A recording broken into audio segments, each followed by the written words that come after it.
जय Hind everyone. I hope आप सब लोग बहुत ही अच्छे होंगे और अपनी पढ़ाई को रेगुलर बेसिस पे कर ही रहे होंगे। स्वागत है आप सभी का हमारी डेली रीडिंग की क्लास में, जहाँ पे हम अपनी रीडिंग को कैसे इम्प्रूव कर सकते हैं इसको हम धीरे धीरे सीखने की कोशिश करते हैं। ठीक है, चलिए तो आज के हम आर्टिकल को ज़रा देखते हैं और देखते हैं कि आज हमारे पास पढ़ने के लिए क्या है। लेकिन उसके पहले मैं कुछ चीज़ें आप लोगों से शेयर करना चाहूँगा कि अगर आप इस क्लास का मैक्सिमम बेनिफिट लेना चाहते हैं तो आप जो हमारा टेलीग्राम चैनल है that is Edify English hub, उस पर आप इस आर्टिकल की हम जो आर्टिकल रीड करते हैं उसका PDF एक्सेस कर सकते हैं और वहाँ से आप एक बार बेसिक रीडिंग पहले से अपने आप से दे सकते हैं, ताकि जब भी आप क्लास का वीडियो देख रहे होंगे यूट्यूब पे तो उस टाइम पे आपकी जो अंडरस्टैंडिंग रही थी पढ़ते वक्त और जिस टाइम आप ये वीडियो देख रहे होंगे उनसे आप अंडरस्टैंडिंग दोनों जगह की अंडरस्टैंडिंग को मैच कर सकें, जिससे आप धीरे धीरे अपने वीक एरियाज़ को नोट डाउन कर सकते हैं और साथ ही साथ उसको इम्प्रूव कर सकते हैं।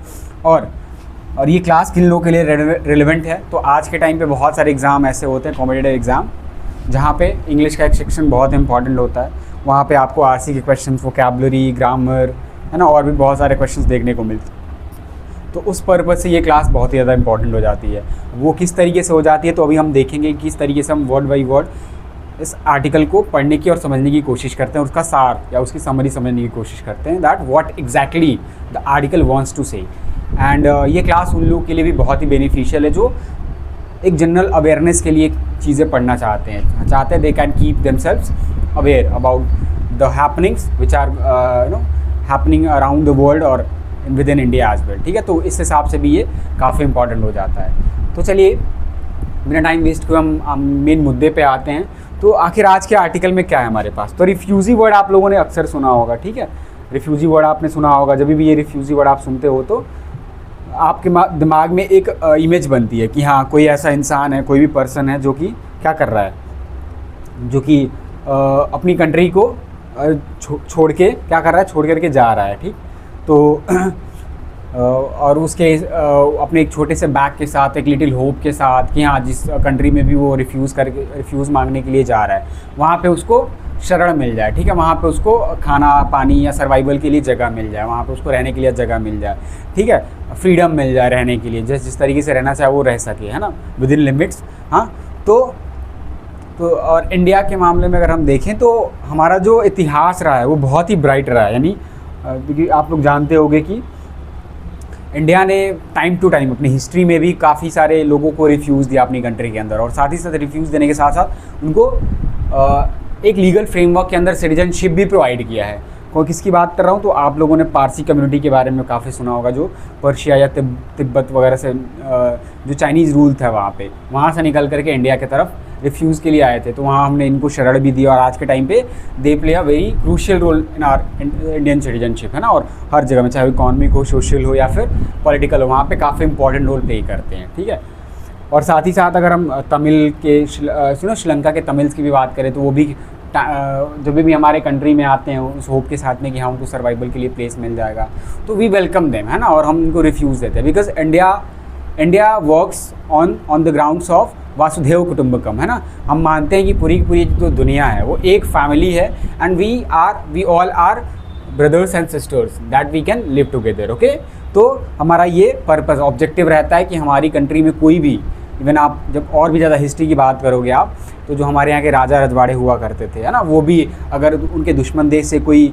रिफ्यूज़ के लिए उनकी कंट्री में पनाह के लिए आता था तो वो उसको दंड देने के बजाय उसको प्रॉपर सर्वाइवल के लिए उसको जगह देते थे, उसको रहने के लिए जगह देते थे, खाना पानी जो भी जॉब वगैरह सब बहुत अच्छे से प्रोवाइड करते थे। तो इंडिया का एक रिच कल्चर रहा है। ठीक है, तो आज के टाइम पे थोड़ा सिचुएशन चेंज हो गई है। आज के टाइम पे रिफ्यूज़ के नाम पर कई लोग क्या करते हैं कि गलत ऑब्जेक्टिव के साथ में हमारी कंट्री में एंटर कर जाते हैं और हमारी कंट्री के अंदर डिस्टेबिलिटी क्रिएट करने की कोशिश करते हैं, एक हिडन पर्पज़ के साथ हमारी कंट्री में एंटर करते हैं। और इंडिया में क्या है कि अभी तक हमारे पास कोई क्लियर रिफ्यूज़ी पॉलिसी है नहीं, जिससे हमें जो डिफरेंस है कि कौन रिफ्यूज़ी और कौन इन्फिल्ट्रेटर है उसमें डिफरेंस करना काफ़ी मुश्किल हो जाता है। ठीक, तो चलिए आज हम थोड़ा सा दो शब्दों के बारे में हम जानेंगे, एक रिफ्यूज़ी और दूसरा इन्फिल्ट्रेटर। रिफ्यूज़ी का मतलब पनाह लेने वाला और इन्फिल्ट्रेटर का मतलब घुसपैठिया। तो इनके बारे में हम थोड़ा सा जानेंगे, इन दोनों के बीच में क्या डिफरेंस होता है और ये क्या होते हैं। तो रिफ्यूजी क्या होता है, तो रिफ्यूजी एक ऐसा इंसान होता है जो अपनी कंट्री को छोड़ने पे मजबूर होता है और वो क्यों होता है, क्योंकि वहाँ पे वॉर, परसिक्यूशन या डिजास्टर जैसे हालात होते हैं। जिस कंट्री का वो सिटीजन होता है वहाँ पे ऐसे हालात होते हैं, इसीलिए वो अपनी कंट्री को छोड़ करके दूसरी कंट्री में असाइलम के लिए या रिफ्यूज़ के लिए आ जाता है। वो क्या चाहता है, सेफ्टी और प्रोटेक्शन को चाहता है इन अनदर कंट्री, दूसरी कंट्री में अंडर ह्यूमैनिटेरियन ग्राउंड, यानी मानवीय तरीके से, मानवीय आधार पे जो भी उसके लिए मदद की जा सकती है उस कंट्री के द्वारा, वो इस चीज़ की पाने की कोशिश करता है। और इनकी जो एंट्री होती है वो चॉइस से नहीं होती, बल्कि नेसेसिटी होती है, ज़रूरत होती है। ठीक है, वहाँ पे वो अपनी जो भी होस्ट कंट्री है, जो भी उनकी होम कंट्री है, वो वहाँ पे उनको सर्वाइवल के लिए, है ना, नौकरी नहीं मिलती या फिर बहुत सारे रीजन्स होते हैं। ठीक है, इस वजह से वो मजबूर हो जाते हैं कि वो अपनी ज़रूरत के लिए उस देश को छोड़ करके दूसरे देश में पनाह ले लें। और अगर वो रिटर्न करने की कोशिश करते हैं अपने होम कंट्री के अंदर, तो उनकी लाइफ और साथ ही साथ फ्रीडम दोनों के ऊपर खतरा बना हुआ रहता है, इसीलिए वो दूसरे देश में असाइलम लेने के लिए आते हैं। वही दूसरी तरफ अगर हम देखें तो इन्फ्लिक्टेटर क्या होता है, एक ऐसा इंसान होता है जो एक कंट्री में इलीगली और सीक्रेटली इंटर करता है, यानी उसका मकसद कुछ और ही होता है। वो या तो छुप करके आता है या फिर इलीगली आता है विदाउट वैलिड डॉक्यूमेंट, उसके पास कोई वैलिड डॉक्यूमेंट नहीं होता या परमिशन नहीं होता। और इनकी जो कंट्री है वो इनकी जो एंट्री है वो काफ़ी अनलॉफुल होती है और साथ ही साथ किसी मोटिव के साथ में ड्रिवन होती है, यानी ये किसी खास मकसद के साथ में दूसरी कंट्री में इंटर किए रहते हैं, बजाय कि वो सर्वाइवल के लिए आए रहते हैं। जैसा कि अनऑथोराइज सेटलमेंट या इलीगल एक्टिविटीज़, यानी या तो वो अनऑथोराइज सेटलमेंट करना चाहते हैं, किसी कई जगह पे जाकर के बसना चाहते हैं अनऑथोराइज तरीके से, या फिर इलीगल एक्टिविटीज़ करने के लिए उस कंट्री में इंटर करते हैं। तो that is called infiltrator. Simple शब्दों में अगर हम समझने की कोशिश करें तो रिफ्यूजी को प्रोटेक्शन चाहिए होता है, वही जो इन्फिल्ट्रेटर होता है वो लॉ को वायलेट करता है, उसका उल्लंघन करता है। तो ये प्रोटेक्शन मांगना किसी तरीके से भी अनलॉफुल नहीं है, लेकिन अगर आप रूल्स को वायलेट करने की कोशिश करते हैं ना, अपने हिसाब से चीज़ों को रखना चाहते हैं, that will be considered as infiltrator. अगर इंडिया के क्या हालात है, तो हमारे यहाँ कोई भी अभी तक एक क्लियर रिफ्यूजी पॉलिसी है नहीं इंडिया के अंदर, जिसकी वजह से ये जो लाइन है ना ये इन्फ्लिक्टेटर और रिफ्यूजी के बीच में वो ब्लर हो जाती है, काफ़ी धुंधली हो जाती है, जिससे होता क्या है अल्टीमेटली कि जो जेन्युइन जो रिफ्यूजीज़ होते हैं वो कभी कभार गलती से उनको इन्फ्लिक्टेटर मान लिया जाता है। तो ये सिचुएशन अभी भी इंडिया में ऐसा कोई लॉ एग्जिस्ट नहीं करता जिससे हम एक रिफ्यूजी को और एक इन्फ्लिक्टेटर को सेपरेट कर पाएँ, उनके बीच का डिफरेंस समझ पाएँ। ठीक है, तो आई होप आपको ये सब समझ में आ गया होगा। ठीक है, हम और भी चीज़ें जानेंगे इसके बारे में, जब आर्टिकल पढ़ेंगे तो बहुत सारे इंसाइट्स निकल करके सामने आएंगे। पर अभी के लिए हम थोड़ा सा वर्ड को देख लेते हैं। पहला वर्ड क्या है, यार्ड स्टिक। यार्ड स्टिक का मतलब क्या होता है, मापदंड, है ना। यार्ड स्टिक पैमाना, है ना, मापदंड, that is called yard stick. और स्टैंडर्ड फॉर मेजरिंग समथिंग, यानी किसी भी चीज़ को मेज़र करने का जो एक स्टैंडर्ड जो मापदंड होता है, that is called yard stick. Benchmark, criterion, parameter भी आप इसको कह सकते हैं। बहुत ही अच्छा वर्ड है। कॉम्प्रिहेंसिव का मतलब क्या होता है, कॉम्प्रिहेंसिव का मतलब होता है complete and covering all important details, है ना। जो कोई भी ऐसी चीज़ जो सारी ही कंप्लीट या फिर सारी ही इंपॉर्टेंट डिटेल्स को कवर करता है, that is called comprehensive. Inclusive और एग्जॉस्टिव या डिटेल भी आप इसको कह सकते हैं। आर्बिट्रेरी का मतलब क्या होता है, तो आर्बिट्रेरी का मतलब होता है मनमाना, बेस्ड ऑन पर्सनल चॉइस। ठीक है, बजाय कि आप तर्क लॉजिक पे जा कर के आओ, आपका जो डिसीजन होता है वो आपके पर्सनल चॉइस पे बेस्ड होता है, that is called arbitrary. Random या सब्जेक्टिव आप इसको कह सकते हैं। डील विद का मतलब क्या होता है, तो डील विद का मतलब होता है किसी भी प्रॉब्लम से निपटना या फेस करना, उसको सामना करना उसका, टू मैनेज और handle a situation, that is called deal with. Tackle, put up with या कोप विद भी आप इसको कह सकते हैं। बहुत ही अच्छे सिनोनिम है, यहाँ पे याद रखोगे आप लोग। सब्ज्यूम का क्या मतलब होता है, तो एक बड़ी कैटेगरी के अंदर और भी ज़्यादा बड़ी कैटेगरी के अंदर इंक्लूड करना, that is called subsume. Incorporate, absorb या इनकम्पास, बहुत ही अच्छा वर्ड है इनकम्पास, आप इसको याद रख सकते हैं। Next word is discrete. Discrete का मतलब क्या होता है, एडजेक्टिव है ये, केयरफुल और टैक्टफुल इन स्पीच और बिहेवियर, यानी जब आप अपने स्पीच और बिहेवियर में बहुत ही केयरफुल होते हो, that means that you are a discreet person. Okay, cautious, prudent या फिर डिप्लोमेटिक भी आप इसको कह सकते हो, स्ट्रेटेजिक भी कह सकते हो आप इसको। रिहैबिलिटेशन, बहुत ही अच्छा वर्ड है ये। रिहैबिलिटेशन का मतलब होता है an act of restoring to normal condition. जब भी क्योस की स्थिति कहीं पे बनती है तो वहाँ उसके बाद से जब नॉर्मलाइजेशन जब आता है, उसको हम क्या कहते हैं, रिहैबिलिटेशन कहते हैं उसको। रिकवरी या रीइंस्टेटमेंट भी आप इसको कह सकते हैं। Next word is shelter. Shelter का मतलब क्या होता है, पनाह, asylum. A place giving protection from danger, यानी कोई ऐसी जगह जो आपको पनाह दे या प्रोटेक्शन दे डेंजर से, खतरे से, दैट इज़ कॉल्ड शेल्टर, है ना। रिफ्यूज़, हैवन या सेफ प्लेस, या इसको अजाइलम भी आप इसको कह सकते हैं। बहुत ही अच्छा वर्ड है ये, एग्जाम से फ्रिक्वेंटली पूछा जाता है। ठीक है, तो ये है आज के इंपॉर्टेंट वर्ड्स है जो हमें आर्टिकल में फेस करने को मिलेगा। ठीक है, चलिए हम आज के आर्टिकल को थोड़ा सा जानने की कोशिश करते हैं और ब्रीफ में थोड़ा सा मैं आर्टिकल के बारे में बता दूं आपको कि थोड़ा सा समझते हैं कि आर्टिकल में मेन किस चीज़ की बात कर रहा है। तो इस आर्टिकल में एक सबसे पहले तो एक अर्जेंट काफ़ी ज़रूरी एक रिफ्यूज़ पॉलिसी डॉक्यूमेंट के बारे में बात कर रहा है, क्योंकि इंडिया इस चीज़ में लैक करता है। हम अभी भी जो रिफ्यूजी हैं और इन्फिल्ट्रेटर हैं उनके बीच में डिफरेंस नहीं कर पाते हैं due to not having a proper policy. ठीक है, तो ये तो सबसे पहला प्रॉब्लम बता दिया इसके अंदर। फिर इससे होता क्या है, तो इससे होता ये है कि यहाँ तक कि जो इनोसेंट है ना, जो जेन्युइन या हार्मलेस जो रिफ्यूजीज़ होते हैं उनको कभी कभार क्या होता है, रिफ्यूजी जो होते हैं उनको इन्फिल्ट्रेटर का टैग मिल जाता है, जिससे उनका सर्वाइवल काफ़ी मुश्किल हो जाता है कंट्री के अंदर। फिर उनको मजबूरन इस कंट्री को छोड़ करके जाना पड़ता है। ठीक है, और काफ़ी उनकी फिर पता ही होगा कि जो उनका पर्पज़ होता है इस कंट्री में आने का, है ना, ताकि वो प्रोटेक्शन पा सकें, है ना, या फिर सेफ्टी पा सकें, वो उस चीज़ से परे हो जाते हैं, उस चीज़ से उनको हटा लिया जाता है उनके ऊपर से। साथ ही साथ इस आर्टिकल में हमें एक जो हमारा सिटीजनशिप एक्ट अमेंडमेंट एक्ट है 2019 का, उसको भी क्रिटिसाइज़ किया जा रहा है, क्योंकि ऐसा लगता है कि ये जो एक्ट है ना वो थोड़ा सा डिस्क्रिमिनेटरी, यानी रिलीजन के बेसिस पे इसको बनाया गया है। ठीक है, तो ये भी हम देखेंगे और साथ ही साथ ये भी देखेंगे कि किस तरीके से जो ऑथर हैं इस आर्टिकल के वो बैलेंस क्रिएट करने की बात कर रहे हैं इस पूरे के पूरे आर्टिकल में। ठीक है, तो आई होप आपको ये थोड़ा बहुत समझ में आ गया होगा कि हम क्या चीज़ पढ़ने की कोशिश करेंगे आज के टाइम पे। तो चलिए आज के आर्टिकल को हम वर्ड बाय वर्ड और हम अपनी रीड बिटवीन द लाइंस जो आर्ट है हमारी उसको पढ़ने की कोशिश करते हैं। आर्टिकल का जो टाइटल है that is refugees infiltrators. Refugees का मतलब तो हमने ये देख ही लिया पहले ही, है ना, पनाह लेने वाले। इन्फिल्ट्रेटर का मतलब घुसपैठिया, जो ज़बरदस्ती घुस करके आए लॉ को वायलेट करने के लिए, मतलब सीक्रेट पर्पज से जब आए।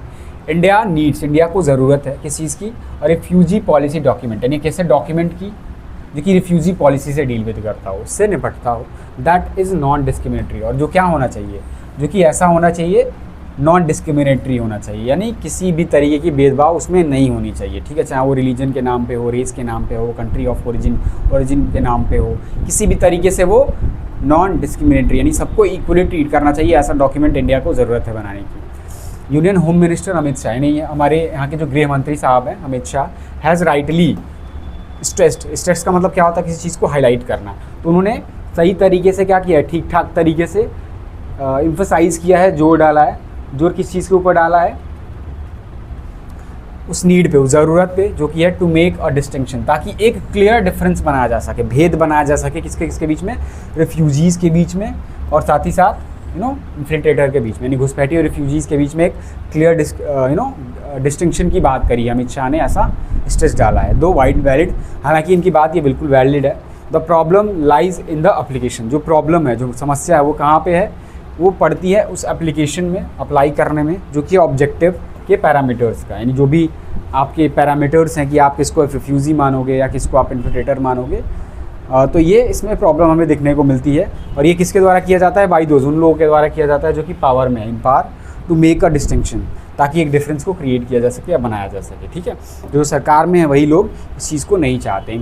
जब एप्लीकेशन की बात होती है तो फिर पावर में रहने वाले लोग इस चीज़ में डिफरेंस नहीं क्रिएट कर पाते हैं। इवन वेयर, यहाँ तक कि जहाँ पर proper policy and a legal framework, जहाँ पर एक जो प्रॉपर पॉलिसी है, जो एक खास पॉलिसी है, नीति है, या फिर एक लीगल और एक जो लीगल है ना, जो कानूनी जो स्ट्रक्चर या फ्रेमवर्क है एग्जिस्ट करता है, बिल्कुल हमारे यहाँ है। इश्यूज़ में अराइज, तो इश्यूज़ अराइज कर सकते हैं, भले आप पॉलिसी बना दीजिए लेकिन इश्यूज़ तो अराइज करेंगे ही करेंगे। Also at a play is the level of official understanding, जो लेवल है किसका, ऑफिशियल अंडरस्टैंडिंग का, वो भी उसके लेवल पे भी देखना हमें क्या है, बहुत ही ज़्यादा ज़रूरी है ना। एट अ प्ले का मतलब क्या होता है, to play a role in a situation. ठीक है, also at play is level of official understanding, यानी ऑफिशियल अंडरस्टैंडिंग के लेवल पे भी ये हमें देखना पड़ेगा कि वो क्या कर रहे हैं। इन इंडिया के अंदर this is not a signatory, जो कि सिग्नेटरी नहीं है, जिसने साइन नहीं किया है। किसको साइन नहीं किया है, तो 2 लगा के बता रहे हैं, जो 1951 का UN convention on the status of refugee था एंड 1967 का जो प्रोटोकॉल था, तो इंडिया इसका सिग्नेटरी नहीं है। आप ये क्वेश्चन याद रख सकते हैं, एग्जाम के पर्सपेक्टिव से काफ़ी इंपॉर्टेंट है। There is no comprehensive single law, तो कोई भी डिटेल्ड सिंगल लॉ नहीं है डिफाइनिंग, जो कि डिफाइन कर रहा हो, बता रहा हो हूँ रिफ्यूजीज़ कि रिफ्यूजी कौन होता है, लीविंग छोड़ते हुए स्कोप को, यानी उस दायरे को, उस प्लेस को, फॉर आर्बिट्रेरी एक्शन, ताकि मनमाना एक्शन लिया जा सके। तो इसके लिए स्कोप छोड़ देता है, एक रास्ता बना देता है। Till the end of March 2025, यानी मार्च 2025 के एंड तक अगर हम देखें, apart from the citizenship act 1955, यानी इसको छोड़ करके 1955 का जो सिटीजनशिप एक्ट था उसको छोड़ करके, और किसको छोड़ करके, एंड द पासपोर्ट्स 1967, यानी जो ये पासपोर्ट्स का एक्ट है 1967 का, इसको छोड़ करके 3 लॉज, यानी 3 जो नियम कानून हैं, कौन कौन से, foreigners act 1946, registration of foreigners act 1939 and the passports act entry into India act 1920। यानी ये जो अलग अलग नियम कानून हैं, तीनों के तीनों जो लॉज हैं वो अप्लाइड, उनको अप्लाई किया जाता था टू डील विद, ताकि निपटा जा सके फॉरेनर नेशनल्स, यानी फॉरेन विदेशियों से जो लोग आ रहे हैं हमारी कंट्री के अंदर, दूसरे देश के जो लोग हैं उनसे डील विद किया जा सके। तो इसके अलग अलग नियम कानून थे, इंक्लूडिंग इसमें शामिल है रिफ्यूज सीकर्स भी, यानी जो अगर आप रिफ्यूज़ लेने के लिए भी अगर हमारी कंट्री में आ रहे हो तो इन्हीं नियम कानून से आपको ट्रीट किया जाएगा या डील विद किया जाएगा। फ्रॉम अप्रैल, मार्च की तो बात बता दी, लेकिन अप्रैल से क्या हुआ, the immigration and foreigner act, जो ये इमिग्रेशन और फॉरेनर्स एक्ट था, इसने क्या किया, रिप्लेस कर दिया, बदल दिया द 3 प्री इंडिपेंडेंट लॉज, यानी जो हमारे इंडिपेंडेंट से, यानी आज़ादी से पहले के जो लॉज थे उनको रिप्लेस कर दिया, एंड सज्यूम, और इंक्लूड कर दिया the immigration carriers liability act 2000 को, यानी उसके अंदर इसको भी शामिल कर लिया, यानी 4 नियम का मिला करके एक नियम कानून बना दिया गया, लॉ बना दिया गया। वाइल दिस स्ट्रीमलाइन, हालांकि देखें अगर तो इस चीज़ ने क्या कर दिया, स्ट्रीमलाइन कर दिया, यानी प्रोसेस को काफ़ी आसान बना दिया, एफिशिएंट बना दिया। द लीगल फ्रेमवर्क, यानी लीगल फ्रेमवर्क को इससे क्या हुआ कि अलग अलग फ्रेमवर्क को एक साथ कर दिया, तो काफ़ी सारे लूप होल सॉल्व हो गए। द एब्सेंस, यानी जो एब्सेंस है, नामौजूदगी है, of a refugee policy document का, यानी एक ऐसे डॉक्यूमेंट का जो कि रिफ्यूजी पॉलिसी से डील विद करता हो, हैज़ ऑल्सो लेड टू, उसने क्या किया है, वो लेकर के गया है कहाँ पे, डिफरेंट यार्ड स्टिक्स पे, अलग अलग पैमानों पे, जो कि किसी इसके लिए रिफ्यूजी कम्युनिटी के लिए है इंडिया के अंदर। While there was a rehabilitation policy, हमारी कंट्री में एक रिहेबिलिटेशन पॉलिसी भी थी, कब, 2014 में, किसके लिए, फॉर अबाउट 63,000 तिब्बतन, यानी जो तिब्बतन रिफ्यूजीज़ थे 63,000 के आसपास, इनके लिए हमारे पास एक रिहेबिलिटेशन पॉलिसी भी थी। There is no such document, कोई भी इस तरीके का डॉक्यूमेंट नहीं है for the nearly 90,000 Sri Lankan Tamils के लिए, नहीं जो 90,000 जो श्रीलंकन तमिल्स हैं इनके लिए कोई भी ऐसा कोई डॉक्यूमेंट नहीं था। At the end of June 2023, यानी जून 2023 के एंड होने तक, द पॉपुलेशन ऑफ रिफ्यूजी, यानी जो पॉपुलेशन थी, जनसंख्या थी रिफ्यूजीज़ की और उन इंसानों की जो कि इस कंसर्न से जुड़े हुए हैं इन इंडिया के अंदर, वॉज ओवर 2.11 लाख, यानी इतने तक पहुंच गई। Also counting those from Myanmar, Afghanistan, Bangladesh, Africa and West Asia, अगर हम इन सारे देशों के लोगों के बारे में भी बात कर ले तो टोटल हमारे पास इतने की संख्या में रिफ्यूजीज एग्जिस्ट करते हैं इंडिया के अंदर। एनी अनडॉक्यूमेंटेड और ओवरस्टेइंग रिफ्यूजीज़, कोई भी अगर ऐसा रिफ्यूजी है जो कि अनडॉक्यूमेंटेड है, यानी उसके पास कोई डॉक्यूमेंट नहीं है, या फिर वो जो पासपोर्ट उसके पास है, जो वीज़ा है उससे ज़्यादा वो स्टे कर रहा है ना, रिफ्यूजी है, इज रिगार्डेड, उसको मान लिया जाता है as an what, illegal migrant, उसको एक गैर कानूनी माइग्रेंट मान लिया जाता है सिटीजनशिप एक्ट, यानी सिटीजनशिप एक्ट के तहत इसको माना जाता है। He can also be called an infiltrator, उसको एक घुसपैठिया भी माना जा सकता है या कहा जा सकता है इस प्रकार से, जेन्युइन एंड हार्मलेस, जो वास्तव में और जो नुकसान ना पहुंचाने वाले रिफ्यूजीज़ हैं वो जोखिम में पड़ जाते हैं, फेसिंग हरासमेंट, जो कि हरासमेंट को फेस कर सकते हैं, तो उनके ऊपर ये जोखिम बना रहता है हमेशा।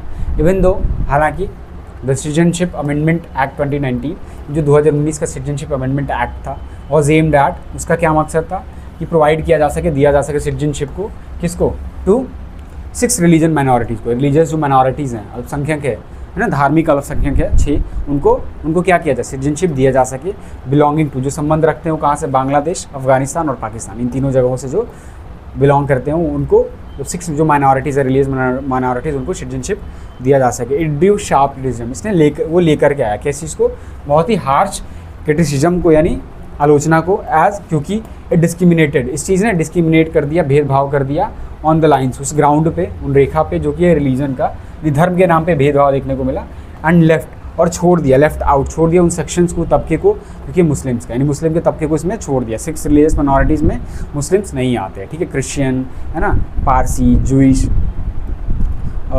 हिंदू और भी बहुत सारे रिलीजन्स को इसमें शामिल किया गया, ठीक है, 6 टोटल, बुद्ध, जैनिज़्म और Buddhism as well, and also Sri Lankan Tamils, और साथ ही साथ जो श्रीलंका के जो तमिल्स थे है ना, एंड द रोहिंग्याज, और जो रोहिंग्या थे, रोहिंग्या कौन होते हैं, तो म्यांमार के अंदर जो रखाइन स्टेट है, अगर आप पढ़ोगे तो वहाँ पे जो मुस्लिम कम्युनिटी रहती है उसको रोहिंग्या कहा जाता है। Both minorities their a countries, ये दोनों के दोनों क्या है, अपनी अपनी कंट्रीज़ में माइनॉरिटीज़ हैं, तो इनको एंटरटेन नहीं किया गया, इनको बाहर रखा गया, ठीक है, इस सिटीजनशिप एक्ट में। बट इन अ नोटिफिकेशन, लेकिन एक नोटिफिकेशन के अंदर लास्ट मंथ जो कि पिछले महीने ही आया है,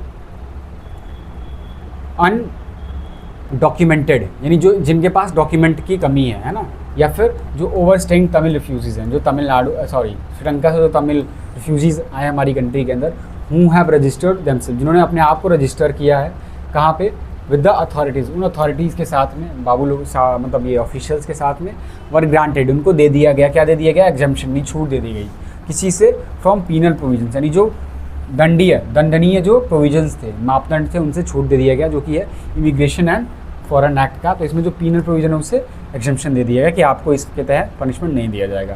provided they took shelter in India on, provided, इस चीज़ को ध्यान में रखते हुए, इस कंडीशन के साथ में कि उन्होंने रिफ्यूज़ यानी शेल्टर लिया हो, पनाह लिया हो इंडिया के अंदर, या तो जनवरी 2015 को 2015 के अंदर, या फिर उससे पहले, तभी ये जा कर के होगा। अदर ग्रुप्स टू, बाकी जो अलग ग्रुप्स भी हैं, हैव बीन कवर्ड, उनको भी शामिल किया गया, कवर किया गया। स्टिल फिर भी देयर इज़ नो चेंज, कोई भी बदलाव नहीं आया when it comes to the recent trend of religion based exclusion. जब बात करें हम, जब व्हेन इट कम्स टू, जब बात होती है किसी चीज़ की, उस हाल ही में होने वाले ट्रेंड की, जो कि है रिलीजन के बेसिस पे एक्सक्लूजन का, यानी हमारी कंट्री के अंदर जो रिलीजन के नाम पे जो एक्सक्लूजन किया जाता है, तो उसकी बात नहीं करी गई थी, उसमें कोई बदलाव नहीं आया था। There is nothing fundamentally wrong with the approach, यानी कोई भी मूलभूत तरीके से कुछ भी गलत नहीं है, फंडामेंटली रॉन्ग, यानी इस चीज़ में कोई गलती नहीं है। विद द अप्रोच, इस अप्रोच के साथ में, इस प्रयास के साथ में, जो कि है डिस्क्रीट ह्यूमैनिटेरियन रिलीफ का, यानी उस आराम का जो कि मानवीय हो, पहली बात, और साथ ही साथ क्या हो, डिस्क्रीट हो, यानी काफ़ी केयरफुल हो टू रिफ्यूजीज़, उन रिफ्यूजीज़ के लिए इन जनरल, यानी आम तौर पे। बट लेकिन this has to be back, लेकिन इस चीज़ को बैक किया जाना चाहिए, सपोर्ट मिलना चाहिए बाई कंसिस्टेंट का मतलब लगातार, और साथ ही साथ लॉजिकल, रैशनल और फेयर ट्रीटमेंट फॉर ऑल, जिसमें सबको कंसिस्टेंट, लगातार, रैशनल, लॉजिकल और साथ ही साथ फेयर, यानी न्यायपूर्ण तरीके से ट्रीटमेंट मिले। तो इस चीज़ से हमें सपोर्ट करना चाहिए, है ना, जो भी हम चीज़ें कर रहे हैं, ठीक है। आई होप ये आर्टिकल आपको समझ में आ गया होगा। चलिए हम आगे बढ़ते हैं और देखते हैं दैट कि अब हमारे पास जो क्वेश्चंस है उसको हम सॉल्व करने का प्रयास करते हैं, और देखते हैं कि जो हमारी अंडरस्टैंडिंग है इस आर्टिकल को लेकर के वो बिल्ड हुई है या नहीं। कि जो क्वेश्चन करते हैं तो it becomes very easy for us कि हमें वो क्वेश्चन पूरा जो आर्टिकल है वो समझ में आ जाएगा कि सब basically yardstick parameter. Why do even genuine refugees, क्यों यहाँ तक कि जो रियल रिफ्यूजीज़ होते हैं, risk being labelled as infiltrator in India, इनके ऊपर जोखिम होता है कि इनको इन्फिल्ट्रेटर का वो दे दिया जाएगा, टैग दे दिया जाएगा। बिकॉज ऑल फॉरेन नेशनल्स, क्योंकि जो सारे के सारे जो फॉरेन नेशनल्स होते हैं उनको माना जाता है सिक्योरिटी थ्रेट अंटिल वेरीफाइड, जिनको जब तक वेरीफाई नहीं किया जाता तब तक उनको सिक्योरिटी थ्रेट ही माना जाता है। ऐसा नहीं है, क्योंकि जो एब्सेंस है क्लियर रिफ्यूज़ लॉ का leaves decision to inconsistent legal interpretation, because the existence, passport and citizenship laws already cover refugees matters completely, because international refugee convention do not apply to developing countries। नहीं, हमारा answer क्या हो जाएगा, हमारा answer B हो जाएगा, ठीक है। क्योंकि एक जो एब्सेंस है क्लियर रिफ्यूजी लॉज का, वो छोड़ देता है डिसीजन को कि वह इनकन्सिस्टेंट रहे, और लीगल इंटरप्रिटेशन जब जिस तरीके से करना चाहें आर्बिट्रेटरी तरीके से, तो ये प्रॉब्लम है हमारी कंट्री के अंदर, ठीक है। What sharp criticism does the article label, यानी कौन सा तीखा जो क्रिटिसिज्म है, आलोचना है, ये जो आर्टिकल वो लगाता है सिटीजनशिप एक्ट को लेकर, यानी इसके खिलाफ।